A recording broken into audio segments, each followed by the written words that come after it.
We are back now with the Connecticut Department of Transportation Commissioner, Joseph Giletti, and we were talking about roads in our last segment. Before we move on to the rails, there are some things in southern and southwestern Connecticut that you want to touch on, maybe some big improvements. You said 91 to Route 15. We all know that backs up. Yeah, that backs up every single night, both in the northbound and the southbound. But let's talk about the northbound right now because we've got that project going. So what we're going to do there, again, is be able to straighten that out so that way there we've got a double lane exit going off there. It will, again, alleviate that traffic problem that's been there forever. We also have a little bit further down in Fairfield County. We talked about the fact off of 95 going up to Route 7. If we could add a couple of miles so we could make it a double lane exit going off there, you would totally eliminate that backup that goes all the way up to Stamford every morning. So we're working on that one right now. That you'll see that basically the same thing you saw on 84 is going to happen there.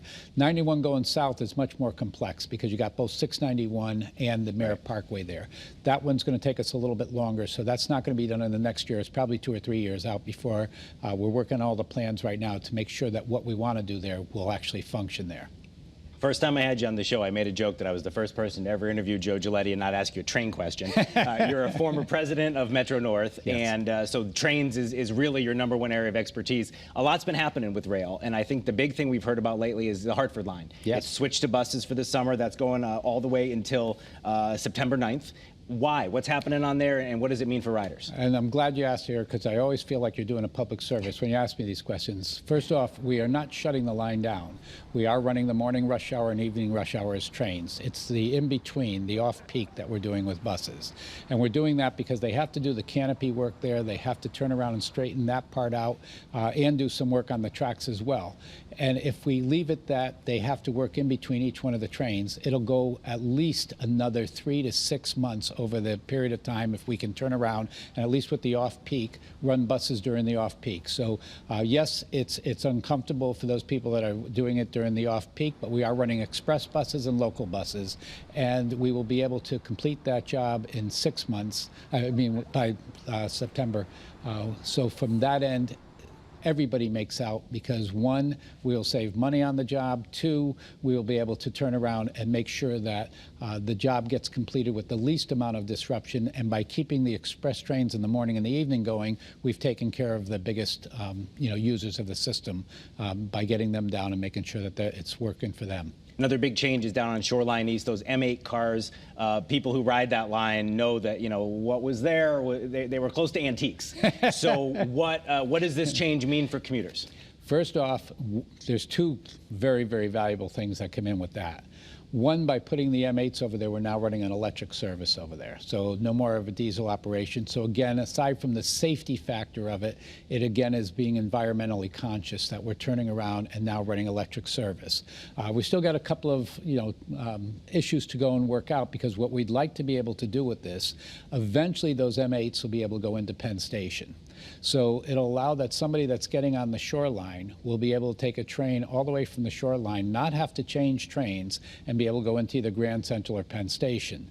The other thing that's exciting is we're already talking to Rhode Island and to Massachusetts. Massachusetts has asked if we can lend them a set so they can test the cars out going up that way.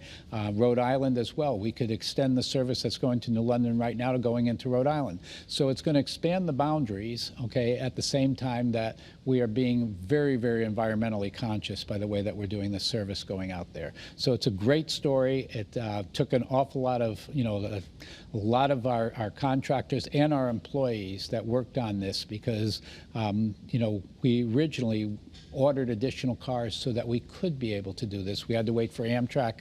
As you know, it used to be that Amtrak didn't have electrification all the way to Boston. They had the electrification in. Now we had to work out some of the issues over the fact that we would be drawing more power and whether or not their substations could handle it.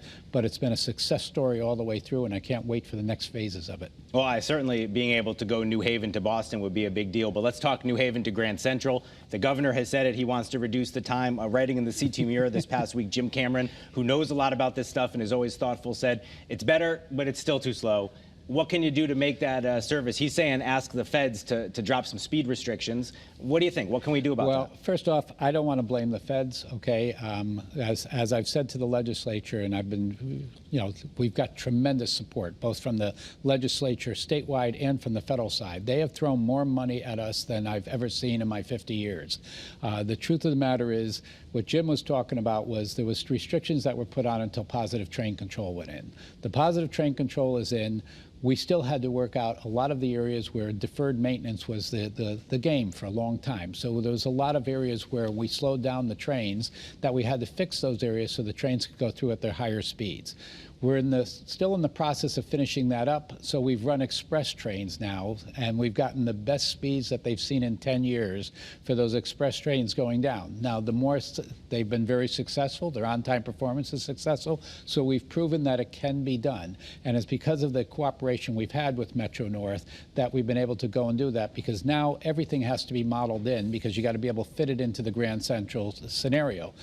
When we add to the fact that we're going to hopefully have the option as well to go into Penn Station, because I knew even when I was president, about 40% of the people that went in were either going down towards Wall Street, and 20 to 30% were going over towards Penn Station. So you're going to be able to offer those people an opportunity to not have to change and get on a subway system and be able to utilize it going down. So to Jim's point about whether or not there's more that needs to be done, yes, we have an extremely aggressive schedule going on for doing the work. We've got some drawbridges that have to be replaced. I'm sure we're going to end up talking about walk drawbridge at some point, okay, as well as the fact that we've got to do Saga and Devon as well. But we've got all of those started. We got money from not only the FRA, but we also got it from FTA as well to be able to get those jobs completed. And a lot of money was dedicated just to this corridor, where we happen to be fortunate that we own the corridor. So it gives us a very beneficial relationship with Amtrak to work these things out. So whether or not we're talking there, or we're talking about whether or not, Joe Courtney was able to deliver the money on the Shoreline East, yes, we've been able to get money from all of our federal partners. All right, well, a lot of good information that hopefully a lot of our viewers will be able to take. And I don't want to leave without saying you just got the Distinguished Service Award from the American Deal. Congratulations on that award, and thanks for being with us. Well, thank you, Eric. And as I said before, I really appreciate when you do this. It gives me an opportunity to talk about some issues that really the public has to be aware of and be informed on. So thank you for your service. Well, we'll have you back for sure.